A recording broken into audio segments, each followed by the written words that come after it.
Hi, I'm Warren Bevan and this is a day in the life of a course manager. My morning starts here in the office. We open the shed up, come through into here, check emails, we check the weather for the day, correspond that with the golf schedule and the work schedule for the week and the day ahead. And then something I thought I'd never do, but it's become part of my morning ritual now, is check on Husqvarna Fleet Services for our 12 robots. Our auto mowers are out on the golf course in various different positions. They've cut fairways overnight and now they're on rough, tee banks and carries. So from there on now, I'll have a catch up with Phil, my deputy. We just clarify all the work we're going to have planned and then we meet the staff, brief everybody and then depart onto the golf course. Welcome to our team room here at Carris Green, and this is where all the staff arrive, have their morning brew, lunchtime and breaks, and we also have our team meetings. So all the information on the walls in here are all vital to the daily running of the business. We have the sort of greenkeeping agronomic board of what's going to be happening to the areas of the course in the following weeks and months. So all the staff are updated on what's going to be coming in the future. Right, Warren, I'm glad we've come here now. This when I walked in, this is what was a big light bulb moment for me. That is pure, simple genius, what I'm seeing is. So everyone knows the jobs. Yeah, it's pretty straightforward, and a lot of guys around the country do use something very similar. But yeah, this is just a magnetic board with magnetic strips with all the jobs on, and we'll plan the week ahead. So this afternoon, myself and Phil will plan next week. But running through the week, we're on Friday today. It's CG Golf Day. We've had a briefing yesterday with the lads. So this morning, Phil, he's cutting tees, and he's cutting approaches, and he's cutting that in the left to right direction. He also knows he's doing anti-clockwise perimeter. Big Dog's helping us today. He's out on the semi-rough mower, the 265 3B, cutting the first cut rough. Phil, my deputy, he's rolling greens, also making bunkers. Carl's cutting greens, and then myself, and today, Liam, you're joining me. We're going to change holes and move tee markers. Before we get stuck into a bit of graft, as I walked in the warehouse, I think, can we go through your machinery? Because there's some stuff that I don't know what is, yeah, and more importantly, what it does. Let's go and have a look. Golf mates, today's video is proudly sponsored by HelloFresh. Who are HelloFresh, I think you're asking? Well, if you don't know, HelloFresh are a food delivery company who send you a box of food with all the ingredients ready, so you don't have to go shopping, messing around, getting ingredients, they're all there. Then they give it you on a nice card. Now, us as a family, we've been using HelloFresh for years, and it's something to do with the girls. Right, golf mates, we're making HelloFresh for my daddy. And which one do you want, Georgia? This one, Daddy, yummy. So it works, you go on the website and you just order your food. Now we get 3 meals a week. Now we go on the family section and we do it for 3 adults and we split the adults for the kids. So obviously the kids are laughing. And when you open your box, when it comes, it's all numbered. Georgia, what number recipe? Number 10. So we're having number 10, so it's dead easy. You go to the fridge, you get your bag out, number 10, come back out, get your ingredients card, turn it upside down, and away you go. It's just fantastic. Now, here's the best bit. If you go on the link in the description or the QR code, for the first month you will have 60% off. Also, for the next 2 months, you will have off 20%, and there's a little added bonus the girls want to tell you. Handicap, huge forget. 3 desserts for life. And we've got one extra, so is he having it? Yeah, so it's free desserts for life. Now, if you use the link Golf Mates, bang, super happy days. You get your discount. But say if you want to stop, you need to pause it. Boom, shakalak, you've got a family holiday, there's no problem. You just go on the website, stop it, and then when you come back, start again, and it's all there for you. It just makes life easy, but if you're a parent like me, it's good fun making food with the kids. And I will say it again, golf mates, we as a family use HelloFresh all the time. I suggest you give it a try. Don't forget, QR code or the link in the description, golf mates, forget your discounts. Right, Warren, talk us around all this kit, because it's crazy, isn't it, and what does what? Right, sure. First machine we come to is the Toro. We use this for cutting the tees and cutting the approaches on the golf course. Next to that was a greens mower that's just gone out to start cutting greens, but we'll show you our new one later on. Our old greens mower, that's been now converted into the vertical machine permanently. That verticuts all the greens, taking out all lateral growth on the golf course, on the greens and tees. Do you use that a lot? Yeah, a couple of times a month. Honestly? Yeah. We've also converted it to pull the sweep and fill brush, which you'll see shortly. Next machine is a surround mower, John Deere 2653B. This cuts all the first cut rough around the edge of the fairways and the surrounds around the greens and the bunkers. Fairway mower, interestingly, hasn't moved this year. That's a beast, isn't it? That hasn't moved at all, which we'll come on to that for those of you who know, but that hasn't moved. So that's Is it obsolete? backup. Almost obsolete. Honestly? Yes, it is. Can I just chuck some on? How much is one of them machines? That looks a big beast. Yeah, these are pushing now in the £80,000 Are mark for these sort of machines, depending on spec. Yeah, comes to the rough mower, 1600. Again, similar ballpark price, upwards now to 100,000. And then this just cuts the 2-inch, 3-inch rough all around the golf course as well. Does that get used then? It does get used, not as much as we used to. It looks pretty clean. It does about an hour a week now. You're joking? No. Right. So finally, our new greens mower, this arrived yesterday. The John Deere 2750 hybrid machine, and this arrived yesterday. So we're going to set this up over the next coming days. It's got various little computer on board to do clip speed, lift and lower rates of the units. So that's for greens? This is for greens. Right. Yeah. Can I ask a question? Yep. Does a heavy machine like that compact the greens? Any kind of traffic on the greens is going to cause compaction, yeah, and that really brings us on to this side of our shed. So your shed, as we walked in, on the left is all the cutting All machines. the front line cutting Well, it's equipment. very organised, isn't it? It is. And then we come onto this side, and this is like almost like our agronomic greenkeeping side, really. So we're now in the realms of aeration. So we've got a sorrel roll there. Are they relics, Split without it. being horrible? They're old, but they're still very usable. Brilliant. Yeah, we use them all the time. We've got Scarifier, our Pro Core, and this is for like aerating the greens, hollow coring greens, or any other surface like fairways and tees as well. The growler, which we do use quite a lot, especially this time of year, because we're trying to prepare surfaces for the members' competitions. Does that get the speed up? It's about trueness. It does increase speed, but we're trying to get trueness, and we'll come on to that a little bit later on when we get onto the golf course. We're trying to get consistency across the golf course. Then we've got the top dresser, sprayer, and this all mounts onto the Pro Gator, so we can swap the backs off these and put different bits of gadgets on the back. The speed brush we use for brushing in sand into the holes on both any surface, tees, greens.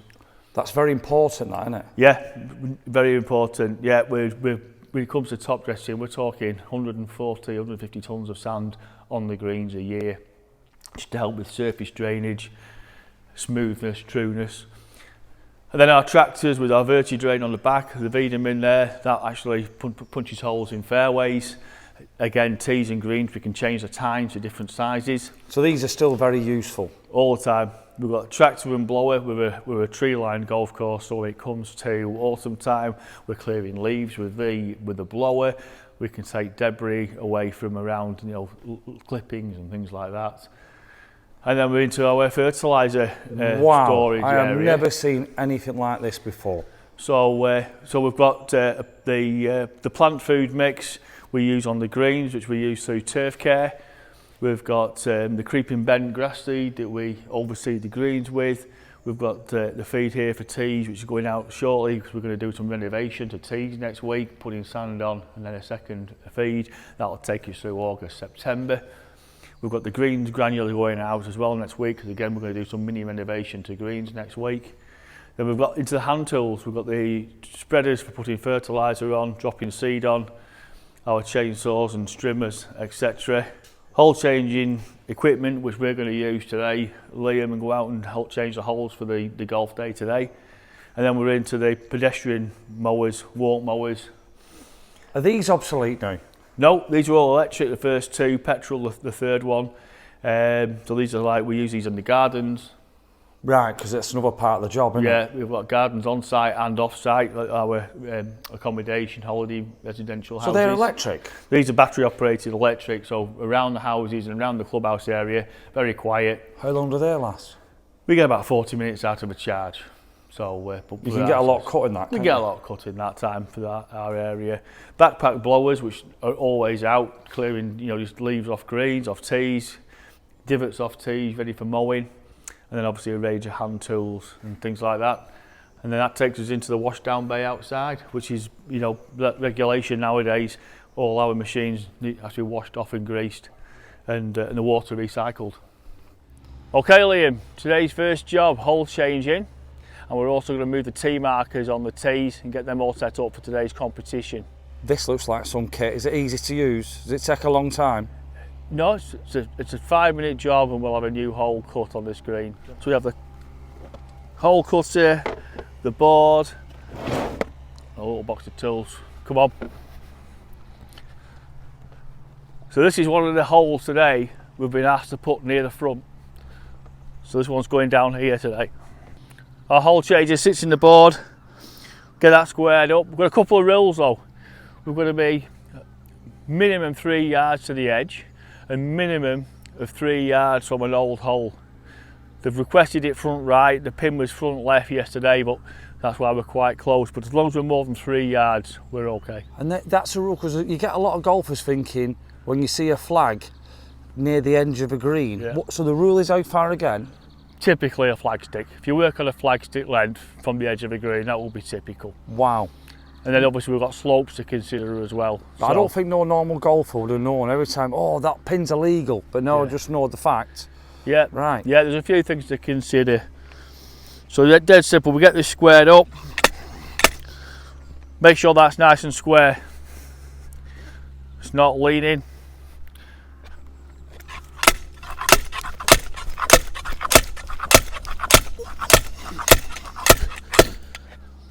Then we take the cup puller and take the old cup out.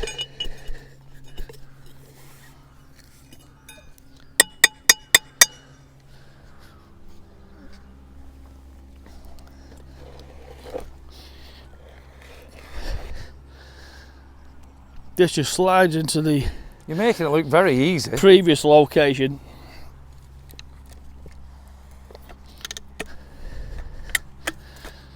Like so.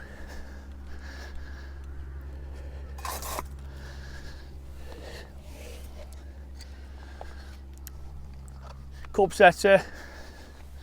So we've got required depth.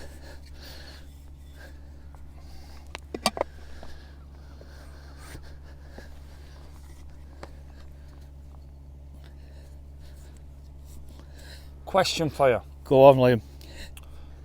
A lot of golfers, we miss a little putt, we say chrome greens. Yeah. What does that mean and how does it happen? Basically, more people standing around taking the ball out. Every time your golfer leans in to take a ball out, you start to press round the cup and you can get that. We use a board as well. If you were to pull out without the board, you can just pull up the edge of the cup. So the turf around the outside just lifts ever slightly, which will push a putt left or right. Brings me up to another question. How many times do you change the whole location? To work on 3 times a week would be typical. This week we've done it 4 times. Seniors Club Championship 2 rounds today, and then tomorrow for the membership comp as well. So this is a little bit proud. So we've got good root structure coming through our profile of our greens. So this is a good opportunity as a course manager when you're doing this, have a little smell, have a little look, we check organic matter levels. So one of the things we're going to do next week is punch some holes. We've had a very busy week of tournament golf all through June, July. It's been cut roll. So we're going to punch some holes next week and put some sand in. But we can just check that surface layer, organic matter, give it a smell, see how it smells. Is it anaerobic? Does it? All these little things just tell us what we need to do to the surfaces. So we just take a little bit of soil out of there.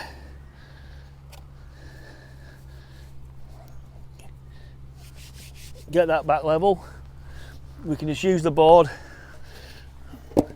just to firm that up. What is that you're doing there?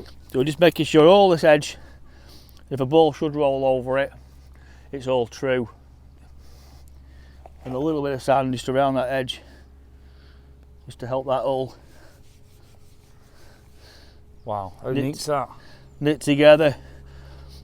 And that's got a little bit of creeping bent seed in there as well, just to help recovery. Right, Warren, I've just stopped you there while we're going to the next green for change the pins, and we've got to talk about these robots. Aye, yep. You said one of the first jobs this morning, checking if they're doing all right, which Yeah.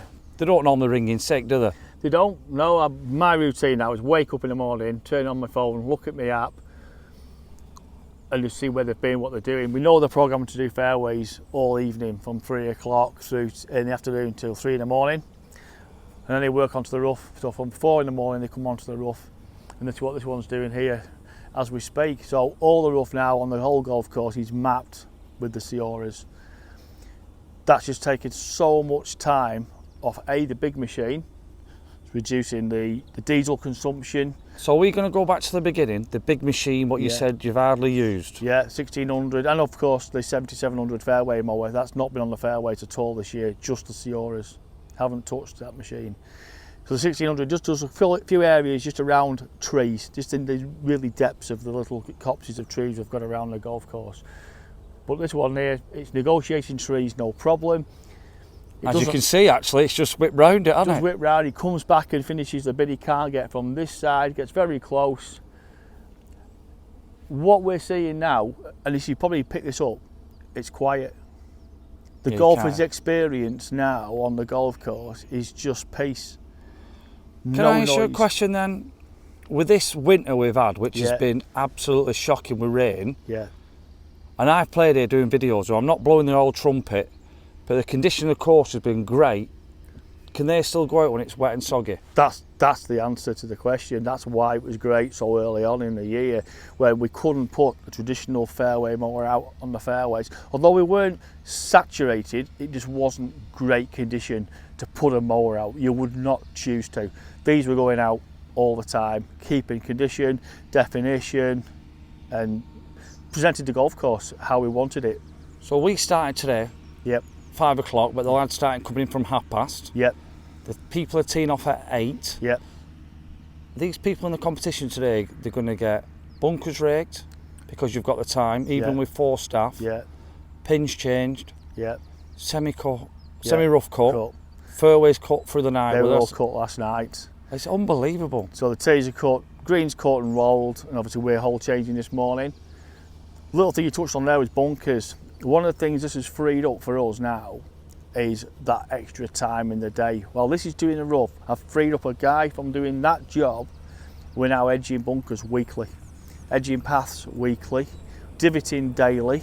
These little jobs that you would drop onto.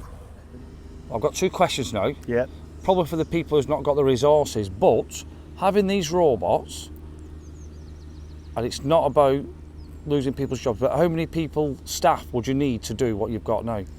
I'd be looking at 6, definitely 6. 2 more staff? 2 more staff to do what I would need to do. What I've achieved now with robots is what I've previously achieved in a previous role on a top 100 golf course. Is now we've gone from mowing fairways 3 times a week due to staff resources to 7 days a week because of robots. So we're now producing a surface and a condition for the player equivalent now to a top golf course that would have 25 staff. Right, Warren, we've done all the greens. I didn't know you did this. This has surprised me. Yeah, well, this is probably something we do running up to an event. So this is like CG Golf Day. Big day, we'll come and just do this weeks and days prior to. What I'm looking for is consistency between greens, okay? So the stint meter, often used by greenkeepers and criticised by greenkeepers because you think it's just about posting a number. My greens are X speed. Used properly, we could use a stint meter to make sure all the greens are consistent. So that number could be whatever you want it to be. If I would have meant 9 or 10 or 11, I then adjust my agronomic practices to get that number. And what I'll do from green to green before we roll is make sure we've got a number. Some greens might not roll. We say, no, we're at that number, we don't need to roll this green.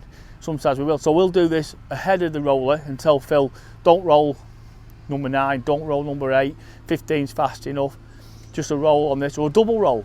What is I know linked courses are different, but what's the ideal speed?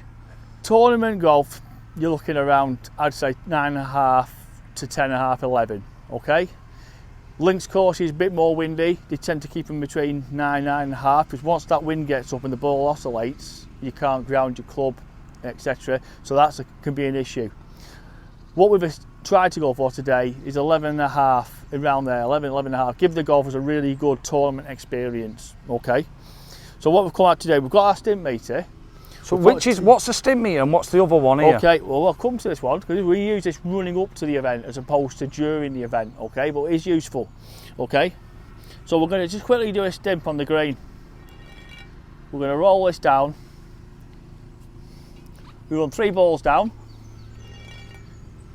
We've picked a very flat area of the golf course, of this golf green. Okay. Running quite consistently as well.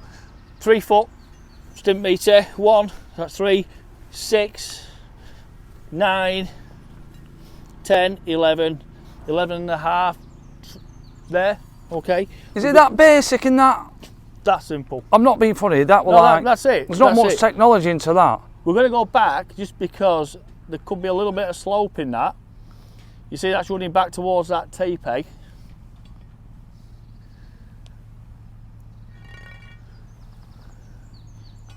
So I take it, how you're lifting that up there, you just lift it up until the ball falls out naturally. So then you are doing it at the same time then, aren't you? Yeah, exactly. So I can look at that now. That was 11.5, that's about 6 inches short. We're about 11 on the stimp meter today. That is unbelievable. And we've tried to get that very consistently. So it's not about saying, oh, our greens are 11, come out and just stimp one green. We've stimped them all after cutting and after rolling to make sure we're close to that number. Right, Warren, what is this machine? I'm very curious. Okay, we call it the greens tester. We can use it as a stimp meter, but we use it for trueness. Okay, so we can just put this on the green, we set it up to the hole cup, measured distance, and we can just roll a golf ball down. And we can see how that behaves. So 2 or 3 balls down. We've holed 2 out of the 3, 1 just lipped out. That can be down to a little footprint from us walking around this morning, and etc. Phil blowing off behind the roller with the backpack blower. But where I use this is prior to the event more than anything. I'm looking at this for consistency and trueness of putt. So if I'm not getting consistent surface, we might increase our grooming, we might increase our verti-cutting, we're brushing, we might even put a top dress. So all these little agronomic changes we can make running up between the event so we can make sure we're holding them balls consistently and the golfer gets the best putting experience. Got another question from this morning. Yeah. So you've shown us this, talking about different stuff. We've seen the robots. I've put a little picture of the little robots. Now we'll come back to that big machine. Yep. It's just in my head, I'm sorry. Why don't you just sell it? I think in the early days now we're thinking it's there as a backup. Should anything happen, I mean it is early days for auto mowers, so if we have to, we'll drop on that machine. In a couple of weeks time we're going to scarify fairways. What I'll probably do when we do that scarifying is bring that machine out then and use that behind the scarifying to clear up the fairways before we then put the robots back on. Right, because I did have an idea for you. Go on. Because I'm staff now, we should sell it and put that money towards the Christmas party. Do you know, that's the best idea I've heard. Yeah, Vegas baby. Biggest pet hate for you, or the most where golfers on the course can do something to help you and help the course? Okay, I think the biggest thing any golfer, no matter where you play your golf, is repair your pitch mark. That's the first thing. I think the greens, we can put all this hard work, as you've seen, into the greens, and that one blemish is caused by a badly repaired pitch mark or one that hasn't even been repaired at all.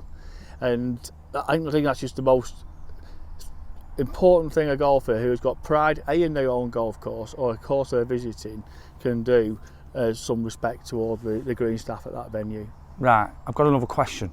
You nearly did it there. Can you repair a pitch mark wrong and it takes longer to recover, or does it recover at all? You can, yeah. The key thing is just getting that turf back to the surface and not showing soil. So it's just how you fold up. Why don't we just show them proper? Can we do that? I'm going to put you on the spot just in case I'm doing it wrong. Okay, yeah. Bacon butty first. Bacon butty first, and let's go out and find a pitch mark. Go on, what was that? You're just off camera there, I'm getting you on now. You're laughing away like about the pitch marks, but you also said greenkeepers up and down the country will get this. Yeah. Don't hit a ball while you're working in front, and just show them a little bit of respect because they do such a hard work. And I'm going to say it, I'm going to put my face on camera. Greenkeepers up and down the country do a miles better job than you think, and there's a lot more work into it. Right, Warren, something I've just noticed, we've got Deputy Head Greenkeeper there. Behind him there's a robot. Yeah. There's a robot there, and he's here rolling the greens. Yeah. How was all your staff with the robots and what they're like now? Just curiosity, because we've got 2 robots and staff all on one green, working together. Yeah.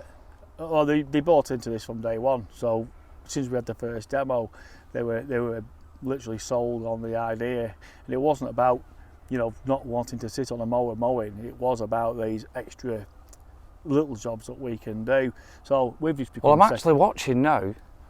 You're divoting the tee boxes as you go along. Wow. Exactly. I'll tell you what, right, can I say something? Right, that is not staged. I can't believe what's just happened. It's mad. We've got 2 robots, we've got a greens rolling machine, and at the same time, he's divoting the tees.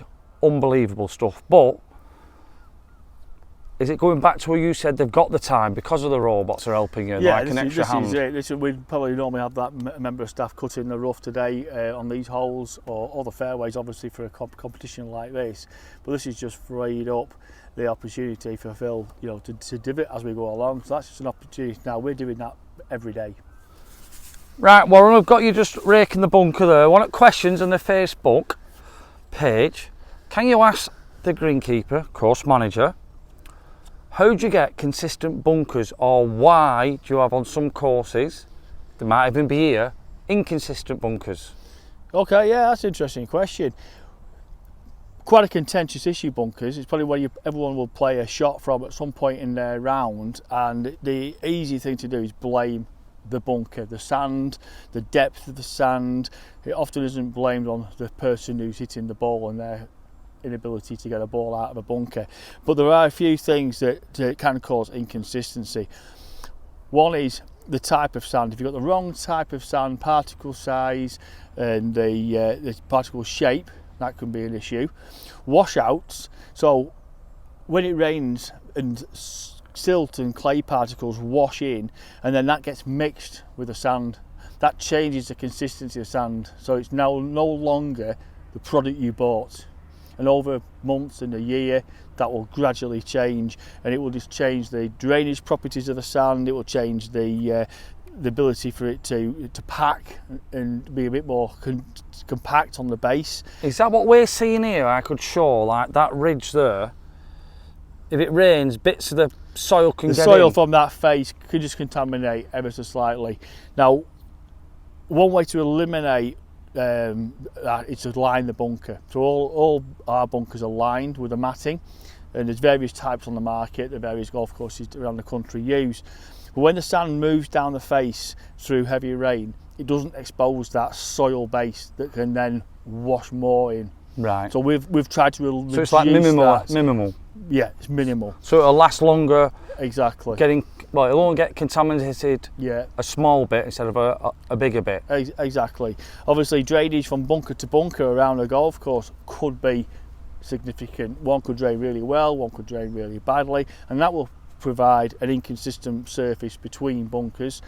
Sand depth, it's important to try and keep a good 3 inches on the base, an inch to 2 up the faces. Oh, right, so there is a rule of thumb then? There's a rule of thumb on that, and obviously that moves. One thing can be in a dry conditions, wind can migrate that sand particle. Well, linked courses would get it, wouldn't they? The golfer who rakes with the bunker rake we provide tend to rake pulling out the sand and pulling that sand towards them, so all the sand migrates this way. So our job as managers of the course is to, on a daily basis. I don't want to make people. Can you show us how to rake a bunker properly? I'm serious. Let's pretend that's messed up. Okay. Because you just said we pull it to our. What do they need to do? Okay. Well, sometimes these rakes are designed the way the teeth are, but if we can, let's try and sort of push the sand back away rather than just constantly pulling all that back to our feet. Because that's making that shallower. You've just said you want your 3 inches. Yeah. So we can try and just push all that sand back out. You know, we can even use the back of the rake and just smooth that off. But what we're trying not to do is move sand. We're trying to level the footprints out, not so much pull sand back till we end up with more sand here and less in the bottom. I think we've just learned something very, very important there. Thank you, Warren. Okay. You missed a bit. Right, that was absolutely brilliant, that. Now I'm going to think, the person who said that, I forgot your name, but most golfers up and down the country now you know how to rake a bunker properly, and what that does, it gives you a better chance, if we all do it, to get out of the bunker, because everything will be consistent. That's gold, that's really gold. Right, Warren, we've had our sandwich, come back out. This is something very important you want to get across, isn't it? Yeah, it's something we do here at Carris, and as manager of the turf, we try and look at consistency we've talked about all morning. But nutrition inputs into these greens are vital to create a healthy plant, a strong resistant plant to disease and insects and all these other things, wear and tear of traffic of golfers walking up and down them all day. So to get part of that jigsaw into place, what we take is clipping yield. So the Carl who cut the greens this morning has taken the clippings just off this green and left them in this bucket for me. We've got a measuring jug here, and we basically come along and we empty that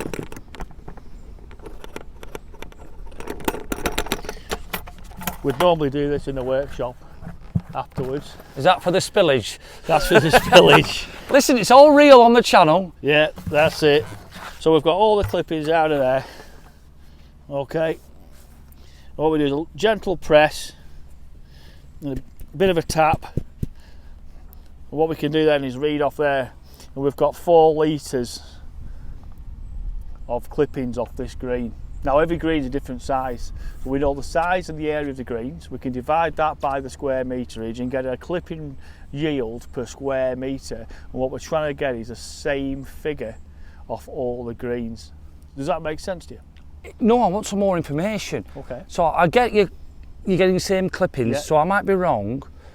So you mean for similar sized greens, you're getting the same clippings, so they're all growing the same? All growing at the So same. have I got that right You then? have got that right. Right, These are so it does sand make sense construction to me. greens, so they leach, which means the nutrition washes through the profile a lot quicker than on a soil green.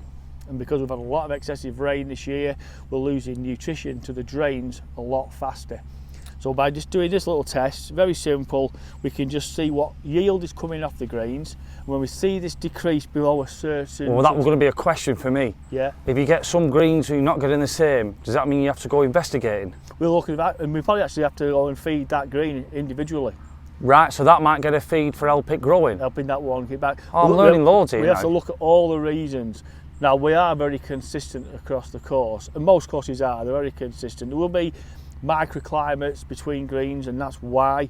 It could be humid, open to more air movement. What and happens more if we've wind. got these greens that are got trees all the way around and they're a lot in shade? Well, they could grow less. They percentage grow a little bit more.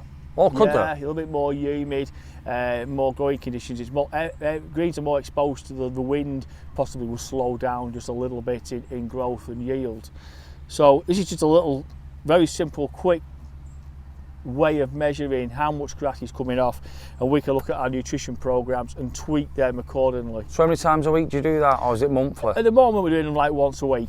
At the moment, Right, and it's you just can summer- go daily, you can go as often as you want, but you know. Can I as you say want. something while it's in the background? Because we've got the robots, you've got the help. Is this one of them jobs what you can do a bit more?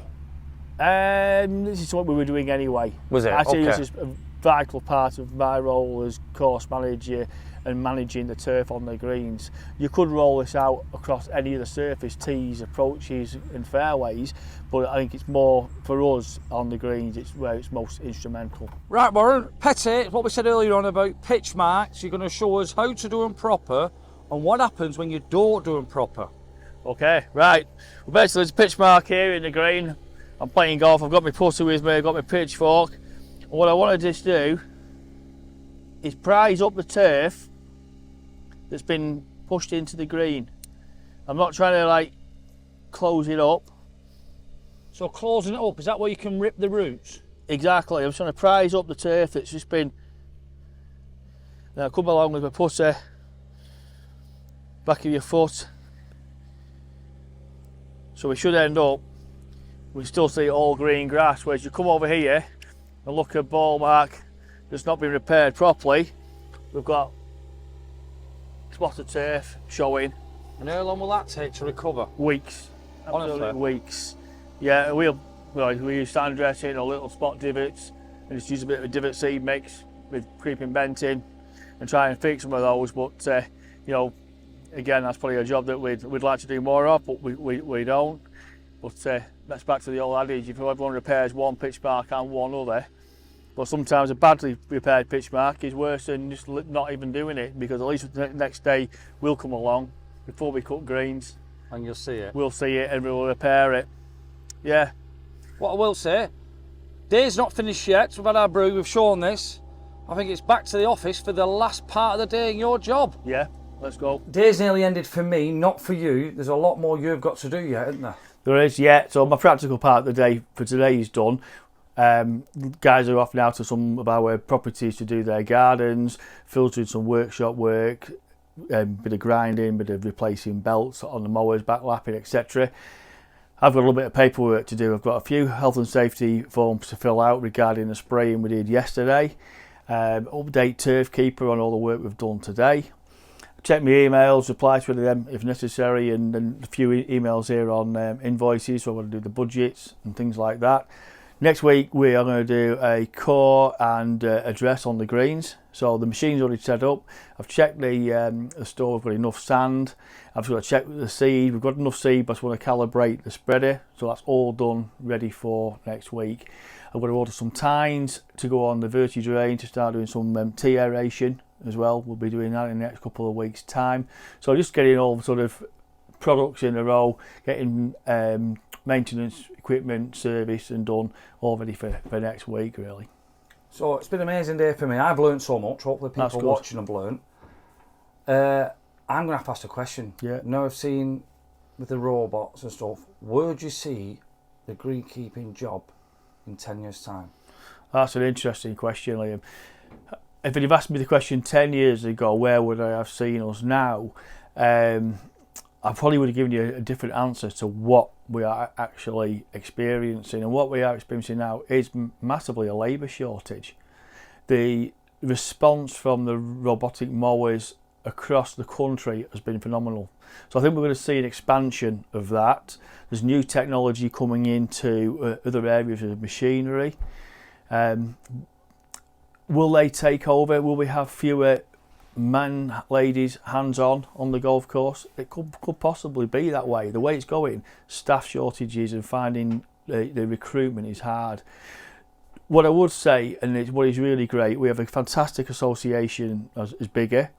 They are doing a lot of work behind the scenes with high schools now and trying to get the younger generation engaged with the job. I hope what you've seen today, there's more to it than just jumping on a mower and cutting grass. It's given me a fantastic career. I've been all over the world through this job, which has been a privilege. Met a lot of fantastic guys from high-end golf courses. We all support each other, and I think the good news is we've got a passion and a drive to continue this industry and make it better. So I think it's hopefully going forward we're going to see the recruitment coming in and then embodying what we are doing as greenkeepers and the legacy I hope we're leaving, and they'll just take it on to better things in the future. Well, Warren, I'm going to leave it with love my day, enjoyed it. It's been a pleasure having you around. So you're the course manager, invoice. Do I invoice you for my labour? Invoices go to the office. Do you want the email address? You can pay us cash in hand if you want. I'll leave it there. Right, Warren, I've totally enjoyed my day. Learnt loads. Hopefully everyone's learnt loads. And good news. Absolutely thank you for not letting me on a machine. No, you're welcome.